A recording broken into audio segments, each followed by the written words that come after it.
Hi there, my name is Ty and this is my art. Today I want to talk to you about how I painted this painting, what artistic decisions I made in creating it, and what it means to me, and how I came up with the meaning as I painted it. Enjoy. I painted this painting as an exploration of the art styles of Jean-Michel Basquiat. He was an artist that lived in the 20th century and he has passed away. He was known for his very primitive and busy, lots of scribbling text. His work was very iconic. Lots of crowns, you'll see that in my piece today too. This project came out of an exploration into style that I started with my art students. They're kids ranging from first grade to maybe sixth grade. What we did was we did some drawings like this. These are the two examples that I did for my students. One I did before class and then one I did with them in class. This is done with acrylic paint. I gessoed the paper and then I painted acrylic paint and then used acrylic markers on top. And this one is done with gouache paint, which is what we're mostly using in the class. Oh, you know what? No, this is acrylic paint too.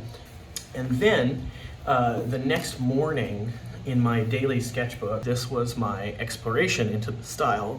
And the rules of the sketchbook is I only have 3 pencils, a red, yellow, and blue, primary colors, that I must color everything in. And then I just kind of laid this out here. And so you'll notice that this looks quite a bit like what I ended up with in the end here in my painting. So we're going to look at how I created this and what decisions led to what it is and how it ended up deriving its meaning throughout the course of being painted. I started by gessoing this panel. It's compressed cardboard and I wanted to give the surface a little bit of tooth to hold onto the paint and some texture so that when you looked at it you kind of felt the painterliness of it. After I gessoed the piece, I began laying in the background of the painting using yellows and pinks, or magenta even. These are colors I love to use. I love the way they look together. I used an up and down stroke to create a verticality to the piece. As all of the strokes go in the same direction, it creates a solid direction for the movement of the piece, very up and down. After I created the basic shapes, I kind of laid in some rectangles around the piece to give some form, something for your eyes to hold on to. And I kept the center of the piece light so that when I laid in my subject, it would have a directionality to it as well. Then I used this teal paint to bring in these rectangular shapes that became buildings for me. At this point, this is when this painting became a city. I knew that I wanted this piece to be set in the city, and so that's what these teal shapes have become, buildings. After the background was dried, I took a pencil and I laid out the shape of the mushroom. I wanted my subject to be a mushroom. I decided to go with some colors that would contrast well with the background, and I wanted to lay in a very painterly, very kind of splotchy texture on the cap of the mushroom.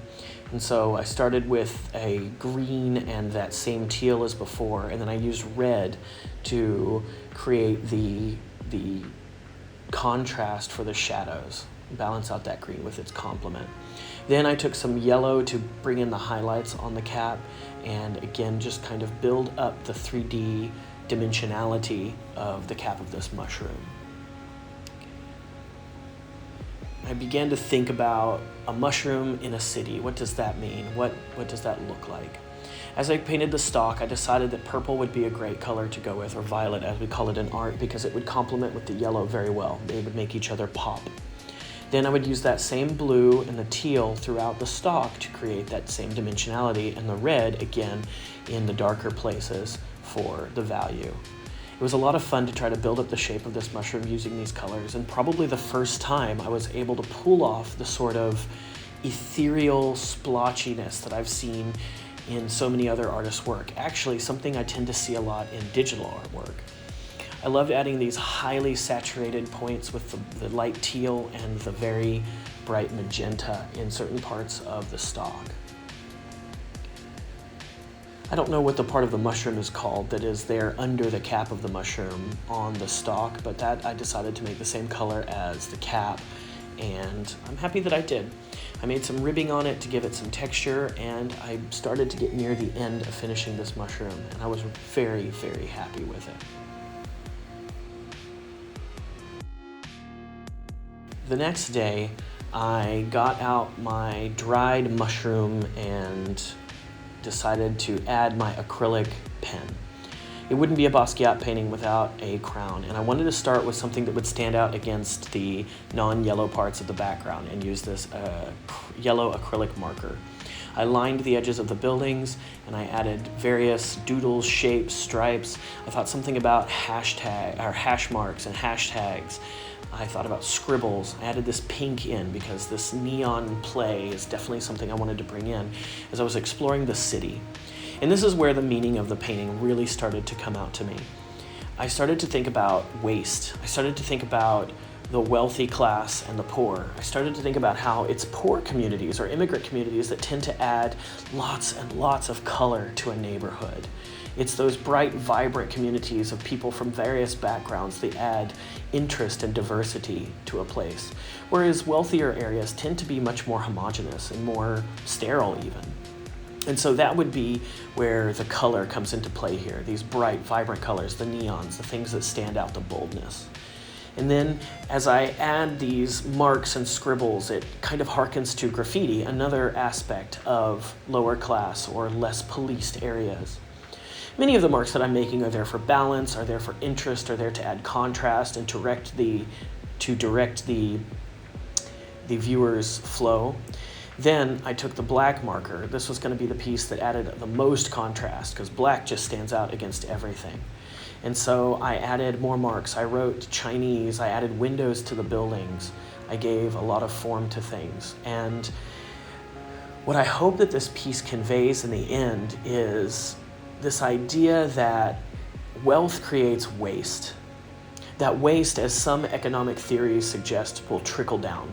I don't know that I ascribe very much to that, but I do know that there is a sort of filtering effect in society as things are discarded by the wealthy, as objects and services work their way out of the zeitgeist or from being popular to being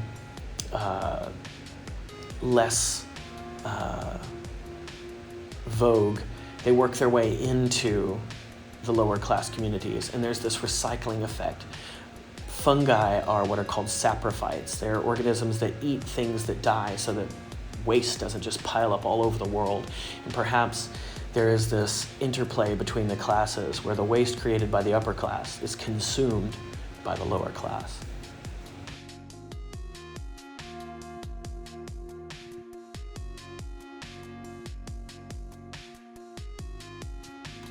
So here it is, my exploration of Jean-Michel Basquiat's style, my exploration of wealth and the creation of waste and the way that the less wealthy can consume that waste.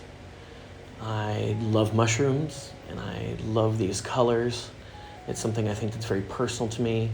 I'm very excited to create this. It's something very different than what I normally do. I hope you guys enjoy it. And I hope you look forward to seeing more art like this from me. Thanks for watching. I hope you enjoyed this video. If you did, please like and subscribe to help me out and help this channel grow. I'd also love to read your comments about Jean-Michel Basquiat's style or life, or whatever content you'd like to see me upload next. There are links in the description for my social media and eShop. Take a look when you get a chance. I hope you have a great day, and remember, choose kindness.